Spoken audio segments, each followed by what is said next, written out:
नमस्कार माऊली भक्त हो. जय गजानन गुरु गजानन गण गण गणात बोते. आज आपण माऊली भक्ताला आलेला गजानन महाराजांचा अनुभव ऐकणार आहोत. तो अनुभव ऐकण्यापूर्वी तुम्ही माझ्या चॅनलवरती नवीन असाल तर नक्की सबस्क्राईब करा आणि व्हिडिओ आवडल्यास लाईक करा. गजानन महाराजांच्या भक्तापर्यंत हा व्हिडिओ नक्की शेअर करा. जय गजानन. आम्हा सर्वस्वी आधार तूच की रे माय बापा. जय गजानन. ते माझं 10वी मॅट्रिकचं वर्ष होतं. वार्षिक परीक्षा सुरू होती. त्या दिवशी सायन्सचा पेपर होता. मला मनातून वाटत होतं की आपण आपल्या शाळेतून पहिलं यावं. हवं तशी प्रार्थना मी गजानन महाराजांना केली होती. गजानन महाराजांची भक्ती माझ्या मनात जागृत करण्याचं श्रेय माझ्या आईचं, सौ निर्मला ढोमणे हिचं. कारण अगदी लहानपणापासून मी तिला गजानन विजय ग्रंथाचं पारायण करताना पाहिलं होतं. त्यामुळे मीही अगदी 7वी-8वीतच असताना गजानन विजय वाचन सुरू केलं होतं. परिश्रम करून, मेहनत करून, अभ्यास करून परीक्षेत पास व्हावं या विचाराची मी. पण सर्व त्याच विचाराचे असतील हे संभवत नाही. परीक्षा हॉलमध्ये माझ्या मागे बसलेल्या विद्यार्थ्याजवळ भरपूर साहित्य होतं. मी थोड्या नाराजीनेच त्याच्याकडे कटाक्ष टाकला. पेपरची घंटा झाली. पेपर सुरू झाला. मी तल्लीन होऊन लिहित होते. अचानक कॉपी तपासणारी टीम वर्गात शिरली. एका माणसाने जवळ येऊन मला म्हटलं, स्टँडअप. मी विचारलं, काय झालं सर? त्यांनी माझ्या पायाशी पडलेल्या कागदी बोळ्याकडे बोट दाखवून, तुम्ही कॉपी करता आणि वरून काय झालं विचारता, असं म्हटलं. माझ्या काळजाचं धस्स झालं. दुसऱ्या क्षणी माझा गजानन महाराजांचा धावा सुरू झाला. मी मनात म्हणू लागले, महाराज याला सद्बुद्धी द्या. माझी प्रार्थना लागू पडली. त्या माणसाने त्या कागदातील अक्षर आणि लिहिलेलं उत्तर माझ्या पेपरशी ताडून पाहिलं आणि मला क्लीन चिट दिली. त्यात बराच वेळ गेला, पण बाकी परीक्षा सुरळीत पार पडली. पुढे मी शाळेतून पहिली आले. आता महाराजांना कबूल केलेले पारायण करण्याची जबाबदारी माझी होती. परीक्षेचा निकाल जाहीर झाल्यानंतर गुरुवारी संपेल अशा बेताने मी श्री गजानन विजय ग्रंथाचं पारायण सुरू केलं. भाऊकवऱ्यांच्या अध्यायात वाचताना मनात आलं की ज्या दिवशी पारायण पूर्ण होतंय त्या दिवशी आरती वगैरे पूर्ण झाल्यावर महाराज प्रसाद घेण्यासाठी यावे. महाराजांना म्हटलं, त्या दिवशी कुणी प्रसाद घेण्यासाठी येईल तर मी स्वतः त्याला धन्य समजे. मी आपणहून कुणालाही निमंत्रण देणार नाही, ही आंतरिक इच्छा तुमच्याजवळ व्यक्त केली आहे. गुरुवाराला पारायण पूर्ण झालं. आरती झाली. मंत्र पुष्पांजली संपली, पण कुणीही आलं नाही. मी महाराजांसमोर डोळ्यातून अश्रू ढाळू लागले. आईनं धीर देत पाठीवर हात ठेवला. अगं असू दे, एवढं मनावर घेऊ नकोस. आपली भक्ती कमी पडत असेल. तू प्रसाद घे बघू. आई प्रसादाचं ताट समोर ठेवू लागली. तोच दारातून आवाज आला, कुणी आहे का घरी? असून पुसत मी दाराकडे धावले. दारात पांढरे शुभ्र धोतर, पांढरा सदरा, डोक्यावर छानशी टोपी घालून प्रसन्न चित्त अण्णा उभे होते. अण्णा आईचे मामा. खूप दिवसांनी अचानक आलेत. मी पाटावर बसून पाय धुवून गंधाचा टिळा लावून अण्णांना जेवायला वाढलं. माझ्यासाठी ती फार महत्त्वाची गोष्ट होती.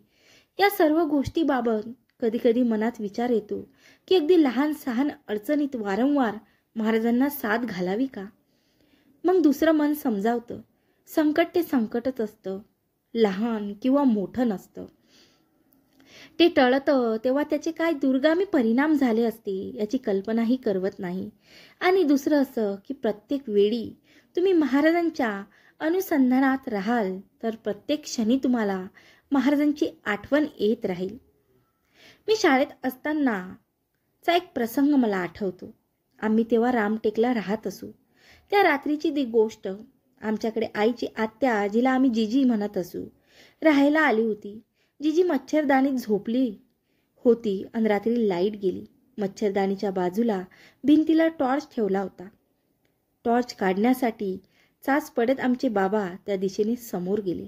टॉर्च हाती घेऊन बाबा मागे वळले आणि बाबा जोरात किंचाळले, अरे बापरे देवा, अगं आई ग, अगं माझा डोळा फुटला. मागे वळत असताना भीतीवर लावलेला खिळा बाबाच्या उजव्या डोळ्यात जोरात लागला. भळभळ रक्त वाहू लागलं. ते ऐकून आणि पाहून आईला भोवळ आली. मी मात्र गजानन महाराजांच्या धावा करीत बाबांना खुर्चीवर बसतं केलं. बहिणीला आईसाठी पाणी आणण्याची सूचना करून प्रथम देवघराकडे धावत गेली. गजानन महाराज, बाबांच्या डोळ्याचं रक्षण करा, त्यांना बरं करा, असं म्हणत अंगारा घेऊन बाबाकडे आले. बाबांना अंगारा लावून डोळ्यात रक्त पुसलं. रक्त थांबलं. रात्र बरीच झाल्यामुळे दवाखानेही बंद होते. घरातील एक मलम गजानन महाराजांचं नाव घेऊन लावून दिलं. अर्ध्या तासानं बाबांनी हळूच डोळा उघडला. त्यांना दिसत होतं. नंतर त्यांना झोपी लागली. दुसऱ्या दिवशी डॉक्टरांना दाखविलं. डॉक्टर पण अचंबित झाले. पापणी फाटून आत बुबुळाला किंचित इजा झाली होती, पण डोळा मात्र साबूत होता. त्यावेळी मी दाखवलेल्या प्रसंग वदनाचं सर्वांनी कौतुक केलं. ऐनवेळी गजानन बाबांची आठवण झाली म्हणून मी गजानन बाबांचे आभार मानले आणि मला मिळालेल्या कौतुकाचे शब्द त्यांच्या चरणी अर्पण केले. मी स्वाती भूषण घुमरे, पूर्वा श्रमीची, स्वाती बबनराव ढोमणे. आम्ही 3 भावंड. मी बहीण तृप्ती आणि भाऊ प्रशांत. आईमुळे आम्हा तिघांचीही गजानन महाराजांवर श्रद्धा आहे. इसवी सन 1999ला आमच्या तृप्तीचं अचानक लग्न ठरलं. म्हणजे झालं असं की एक दिवस अकोल्याहून अचानक तिला पाहायला पाहुणे आले. मुलगा अजय पुणे येथे भारत फोर्जला मेकॅनिकल इंजिनियर होता. पहिल्याच भेटीत मुलाने होकार दिला. लगेच दुसऱ्या भेटीत पुन्हा बाकी लोक येऊन लग्न करण्यास ठरलं. सर्व कसं शीघ्र गतीनं झालं. त्यामुळे प्रशांत दादाने एकदा पुणे येथे जाऊन मुलासोबत काही वेळ घालवला व साधारण चौकशी करून सर्व योग्य वाटल्यास येताना शेगाव येथे महाराजांना सर्व निवेदन करून नागपूरला परतावे असे ठरले. ठरल्याप्रमाणे दादा आणि माझे आत्तेभाऊ ऋषी असे दोघं पुण्याला पोचले. दादा अजयरावांना भेटले. बोलला सर्व काही व्यवस्थित वाटलं, पण दुसऱ्या दिवशी निघणार तर ऋषीची तब्येत बिघडली. नवख्या शहरात नेमकं काहीच माहिती नसल्याने डॉक्टर औषध यावर भरपूर पैसा खर्च होऊन जेमतेम पुणे शेगाव तिकिटाचे पैसे उरले. मात्र शेगावला जायलाच हवं होतं, कारण सर्व ठीक जर आहे तर महाराजांना सांगणारच तर महत्त्वाचं होतं. दादा ऋषीला घेऊन शेगावला निघाले, पण वाटेत त्याची तब्येत अजूनही बिघडली. त्याला खूप ताप चढला. शेगाव स्टेशन आलं. ऋषीची शुद्ध हरपल्यासारखी झाली. दादानं कसंबसं त्याला रिक्षात ठेवलं आणि मंदिर गाठलं.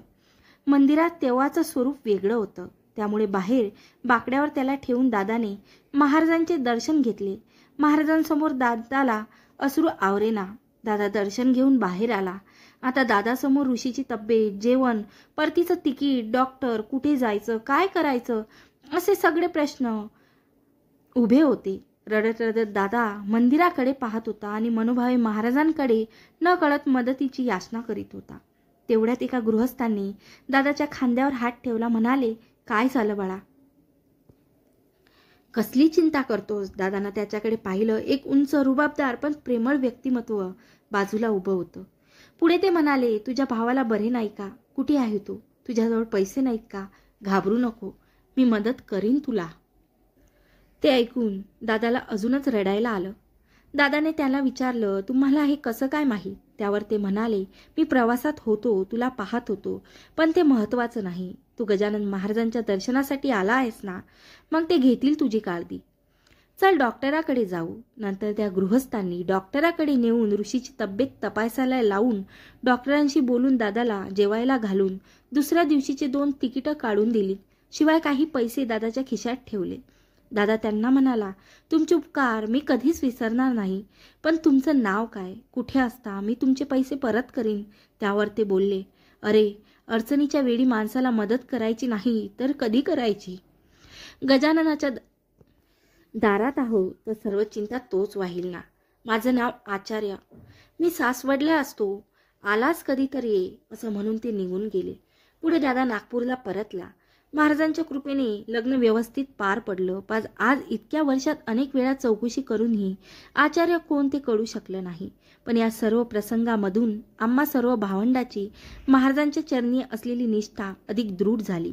दुसरं असं की मला वाटतं आता दादा जेव्हा केव्हा शेगावला जातो तेव्हा तेथील गर्दीत त्याची नजर आचार्य कुठे दिसतात याविषयी शोध घेत असेल. आणि ते आढळले नाही की चेहऱ्यावर प्रश्नचिन्ह येऊन मनात म्हणत असे, श्री गजानन जय गजानन, श्री गजानन जय गजानन.